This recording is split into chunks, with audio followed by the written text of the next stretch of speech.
Good afternoon, everyone. Welcome to our Facebook Live program, Social Social, broadcasting once a month to discuss social psychology research and applications to your life. My name is Ija, and I'm your host today.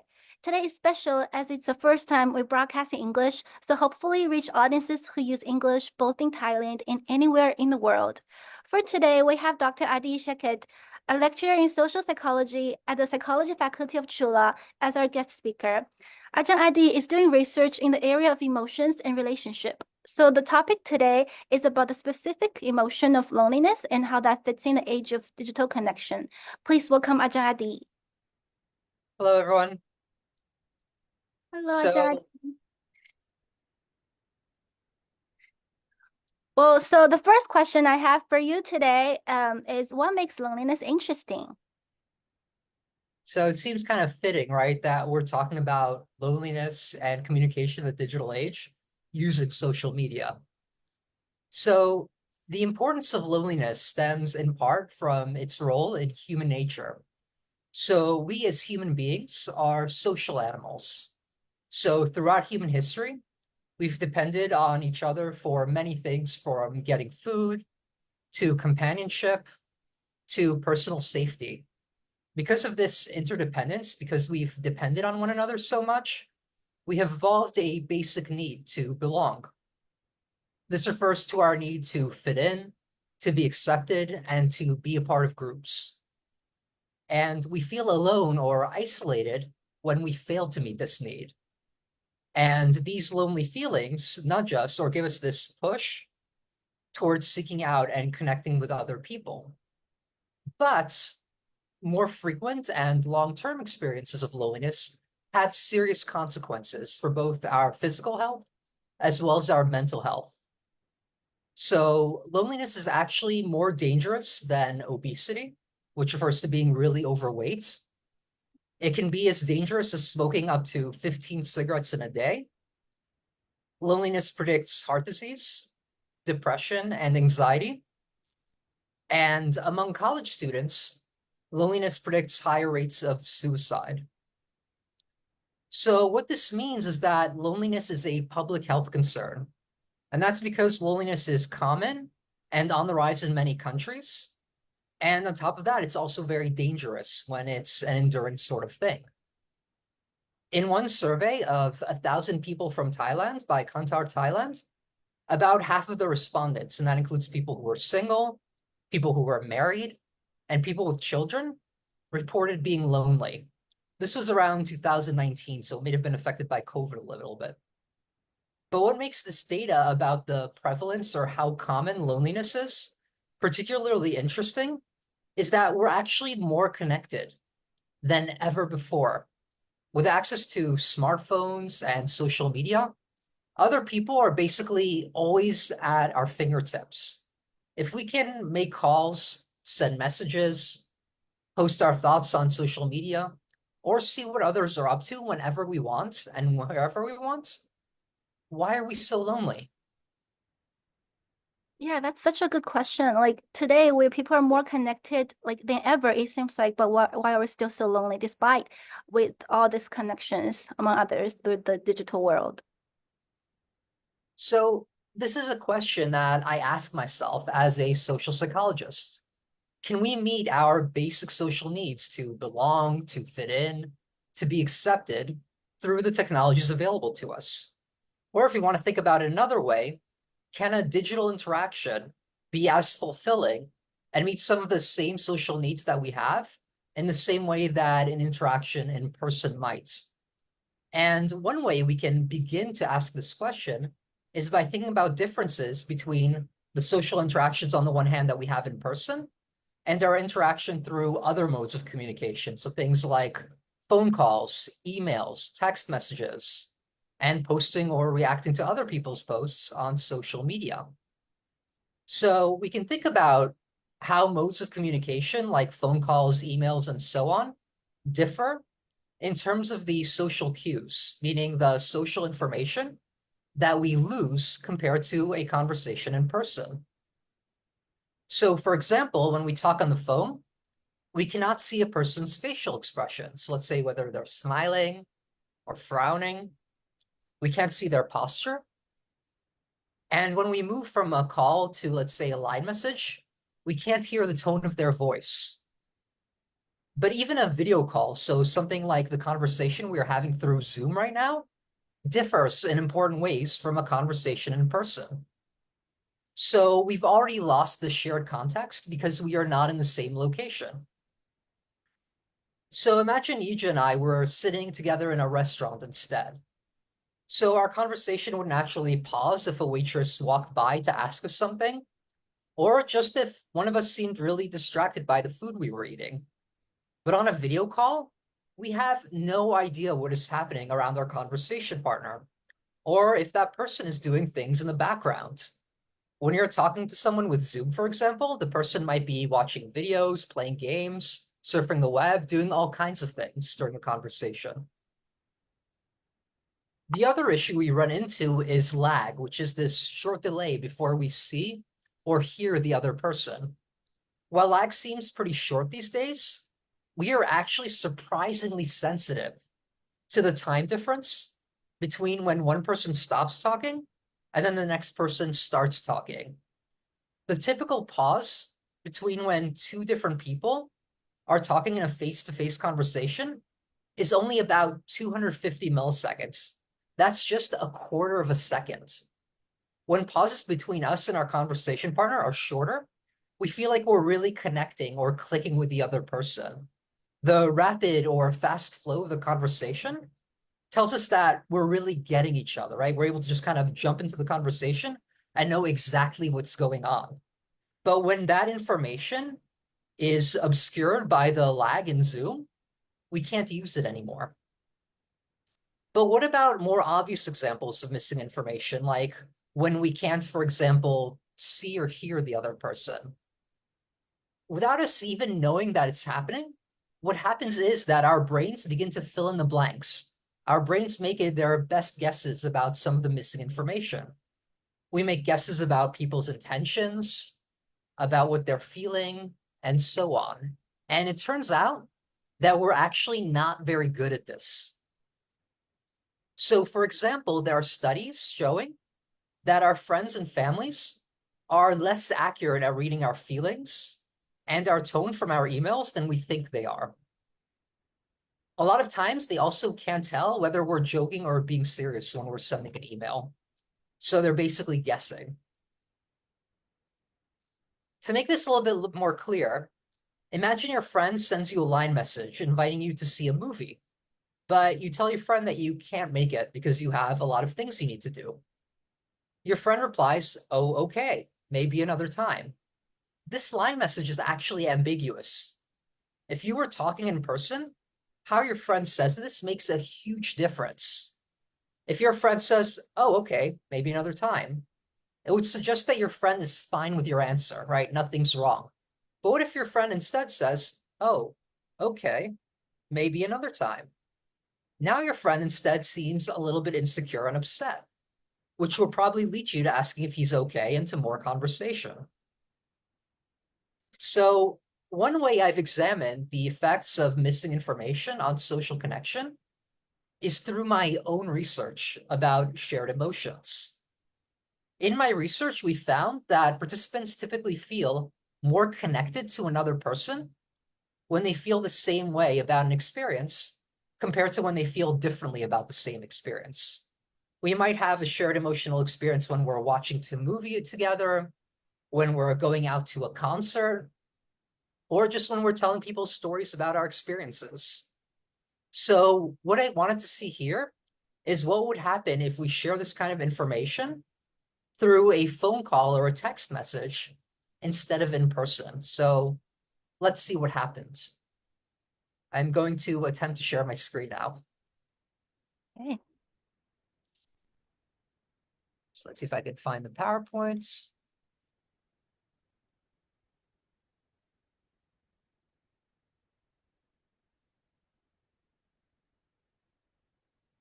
I think it was kind of shocking for me to learn how dangerous loneliness can be, especially because it's so common today. It's so nice to learn how like it can affect us on like both emotional and behavior aspects.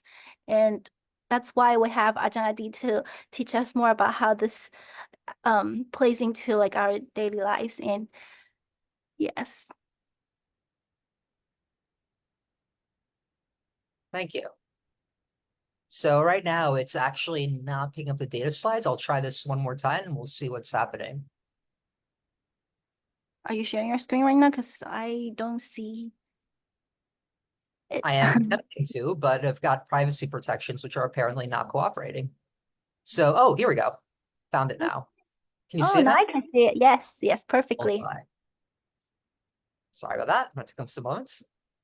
So let's get back to it. So in this study, we had 238 participants, which is a lot of people. And all of them watch a video of this really bad singer on a reality TV show. So the video basically starts with a singer talking about how her dream for her entire life has been to be a professional singer.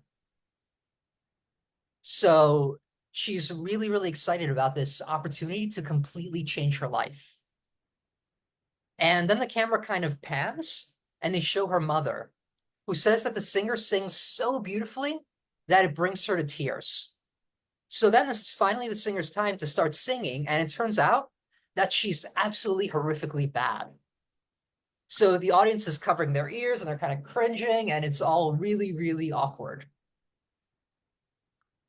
So then, to keep things simple, we asked the participants whether they felt more embarrassed for the singer or if they found the situation more funny or amusing. And the participants give us a quick 1 or 2 sentence explanation for why they felt the way they did. After that, they see a recorded person who is reacting to the same video. And the recorded person either responds with the same emotion. So if the participant, let's say, says she's embarrassed, the recorded person also says she felt embarrassed. Or they might respond with the other emotion. So if the participant says she's embarrassed, the recorded person says she was amused and then explains that instead. And we have here 3 different conditions, which are different ways that the recorded person's reaction is presented. So in the first condition, the participant sees both audio and video of the recorded person. It's kind of like a conversation through Zoom, like we're having right now. In the second condition, it's more like a phone call. You can only hear the person's response. And in the third condition, you only see the words that the person said without actually being able to see or hear them. So it's more like a line message or an email. And afterwards, we want to know how the participant feels about the other person. So we have the participant evaluate the recorded person. They say how close they felt to the other person, how similar they felt to the other person, and whether or not they would want to spend time with that person in the future. So the question we're asking here is, can we connect through shared emotions using communication technology? So here's our data. In the y-axis, we have the average level of connection the participants felt towards the other person that was being recorded. So the y-axis is basically just how big the bars are. The white bar is the Zoom condition. The gray bar is the audio-only phone call condition. And the black bar is the line message condition. And like in our previous studies, we find that participants felt more connected to the recorded person when they felt the same emotion compared to when they felt different emotions. So far, that's great. But it turns out that it doesn't really matter whether they were in the video call condition, whether they could only hear the person, or whether they saw the transcript. So from a statistical standpoint, all these bars are about the same size. Doesn't matter how you're communicating. So what happens when we look at the flip side, at aversion? So aversion is basically the extent to which we might try to avoid the person and we feel distant from them. And here we actually find the same kind of results. So once again, the participant feels more averse to the other person if the participant and the recorded person felt a different emotion compared to when they feel the different emotion, the same emotion, sorry. And it doesn't really matter whether this would happen through Zoom, through a phone call, or through a line message. So why is this so different from the missing information scenarios we were talking about earlier? So what's happening here is that I've created this really scripted situation where I have people talk about their feelings in a very detailed way. And this is actually extremely uncommon in the real world. And so one of the suggestions that I'll come back to later, when we talk about ways that we can feel more connected to other people through digital communication, is to be more transparent about our feelings, to really talk about what we're thinking and feeling, rather than just assuming that other people can kind of get us. All right, so let's get away from the data. Can everyone see me again now? Yeah. Fabulous.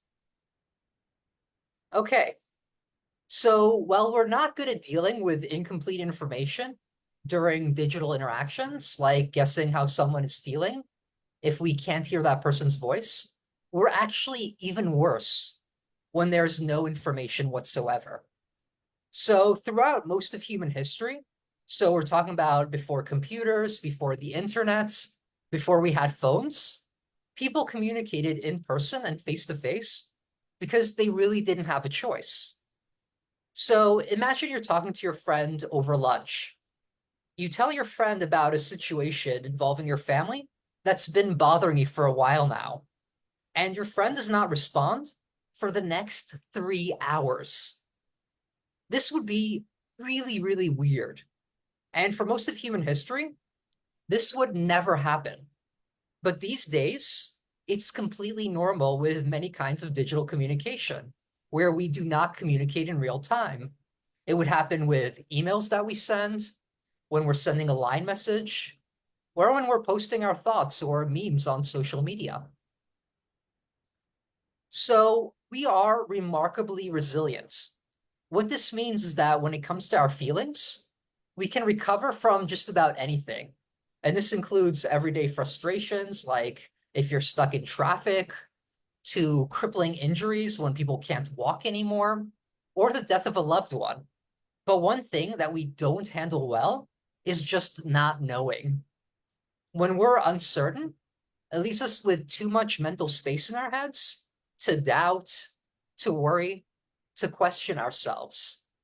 So a big part of recovering from our feelings, whether they're negative feelings or even positive feelings, is just arriving at some kind of understanding or finding meaning in them. Now, when I'm talking about meaning, I'm actually using the word very, very loosely. We're not talking about what an event really means or the significance of the event in our lives or the world or something like that. We're just talking about an event feeling meaningful to the person. So actually, anything is fine. Studies show that even understandings that do not really explain the situation can help us feel better as long as they're meaningful to us. And this is a part of why finding meaning in our suffering is a big part of getting better in therapy settings. So the problem here is that when we wait for someone to respond to, let's say, a line message or an email or something that we posted on social media, we have nothing to work with. All we know is that the person hasn't responded yet. Maybe they haven't even seen our message. And so we find ourselves in this uncertain situation where we have no idea what the other person is thinking or feeling, which leaves us plenty of room for doubt. Was I clear enough? Should I have said things differently? What if I misunderstood? We might also find ourselves imagining all the different ways the person might respond. And these worries and concerns, they take up a lot of our time and energy, and they're a potential source of anxiety. The missing information during digital communication is actually particularly harmful to people with mental health issues, like people who are depressed and people who are socially anxious. So all of us occasionally feel doubt about ourselves, or we might worry about the meaning behind something that someone says to us. But people with depression and social anxiety, are particularly likely to fill in the blanks left by missing cues with negative information and to imagine worst case scenarios. So all the worst things that a person might say in response to us. My colleagues and I have conducted research where we downloaded participants' Facebook messages, as well as how people were responding to them. And of course, we did all of this with people's permission, right? We would never steal their information. And what we found is that compared to healthy people, people who are depressed and socially anxious actually need to wait more time for other people to respond to their messages. So in addition to the fact that they get more stressed as they're waiting for other people to respond, they actually have to wait for a longer amount of time, which is very bad for people who are already vulnerable.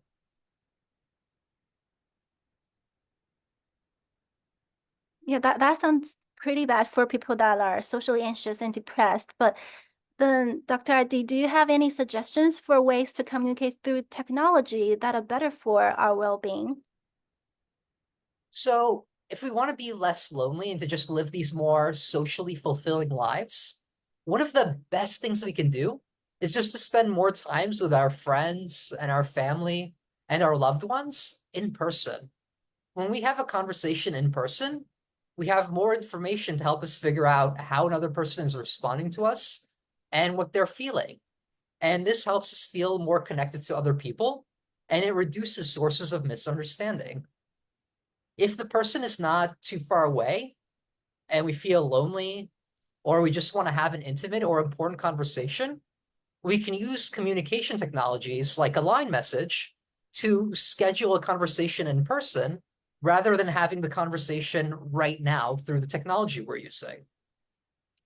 Another thing we can do is try to favor modes of communication that offer us more social information and where we're less likely to need to wait for the other person to get back to us. So a video call through something like Zoom or Skype would be preferable to a traditional phone call, which would be better than an email or a line message. And to be clear, I'm not arguing against communicating with line or over the phone, but I am suggesting that we should try to spend more time communicating in person or at least face-to-face when we can. Other kinds of communication should be used in addition to, and not replace, more direct forms of communication. So what this means, practically speaking, is that if you're this really kind of friendly, extroverted person, and you're spending a lot of time with people all the time in person, then occasionally sending messages with Line or making a phone call or posting social media is great. It's just another way to socialize. But if instead you're spending a lot of time being alone and feeling lonely, and instead of spending time with people in person, you're sending a line message or making a phone call, then that's not very healthy. And one of the things we actually learned in the study where we downloaded people's social media messages is that it's a situation where the rich actually get richer. So the same outgoing people that are spending a lot of time with people in person and they're having a lot of these great interactions are also the people who send a lot of line messages and they post a lot of things on social media. And the people who are spending too much time alone and that are feeling more lonely are actually less likely to send line messages and to post on social media.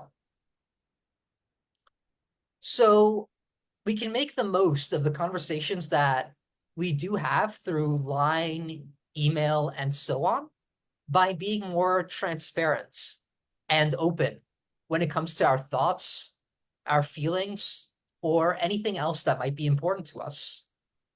Stickers and emojis can also be used for more than just decoration or to be cute if we try to think of them as a tool for getting across our internal states, like what we're thinking or feeling when we're worried that whatever we're using to communicate isn't doing enough for us. But it's important to keep in mind that even when we're face to face and in person, people often just can't tell how we feel. So there's this well-documented phenomena in social psychology called the illusion of transparency. And so what this describes is that when we have these really intense feelings, a lot of times, we just sort of assume because we feel so strongly that other people can tell how we feel. But it turns out that other people actually have no idea how we're feeling unless they can see some kind of indication. So if I'm not smiling when I'm happy, people can't tell. If I'm not frowning when I'm upset or crying or behaving in some way that suggests that I'm upset, people also don't know. And what this means really is that there is no substitute for good communication. So even emojis and stickers are ambiguous. Let's say you send me a message, right? And I reply with a frowny face. Am I sympathizing with you? Am I expressing mild disapproval? Or am I deeply offended and upset?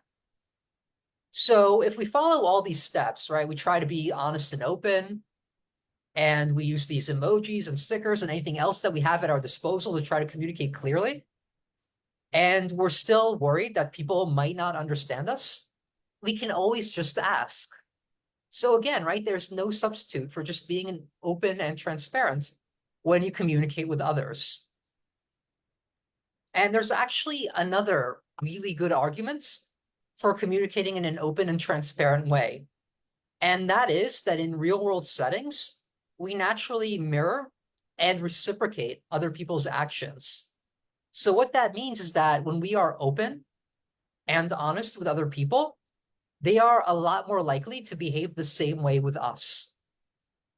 And what this means is that we are on our way to what we sometimes call a virtuous cycle, where because we behave one way, other people behave the same way, and then we continue to behave that way, and we have a lot of positive interactions going forward.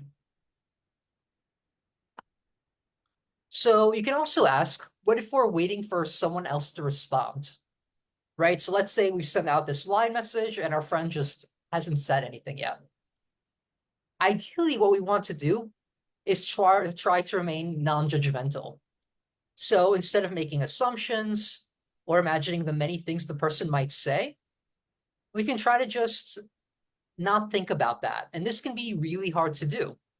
So we're actually better off distracting ourselves. Research suggests that we're really bad at suppressing our thoughts. If our goal is not to think about what someone else might say, it's hard not to think about it. We actually eventually end up worrying about it more. And so the best thing we can do for ourselves, if we don't want to worry about what other people might say or what they might be thinking, is to just go do something else. Go spend more time with your friends or watch a television show or get some work done instead of worrying about what that person might be thinking. So I think that's most of what I wanted to cover today. Thank you for the suggestions, Dr. Adi. We have a question from the audience. The Sure. question is spending time communication online is also bad if it becomes our habit of communication, like people do, like scrolling on their phones when they're stood together in real life? So what it really comes down to is the kind of ratio you have, right, between real world communication, which tends to be more worthwhile and make you feel more connected to other people, versus the amount of time you're spending just scrolling through social media or sending out messages. So if you're also supplementing your habit of using Line or social media or whatever else you're using with communicating in person, then it's absolutely fine. But if that's all you're doing, then it could potentially cause some issues long term in terms of how you feel and your mental health. There's also actually a lot of research looking at differences in how people use social media. So it turns out that people who are lurking, that are just kind of scrolling through their social media all day, tend to feel much worse when they do that. And that's partly because they're only seeing the highlights of other people's lives. And it's partly because they're thinking about the fact that they're not spending time with these people and they haven't seen them in years.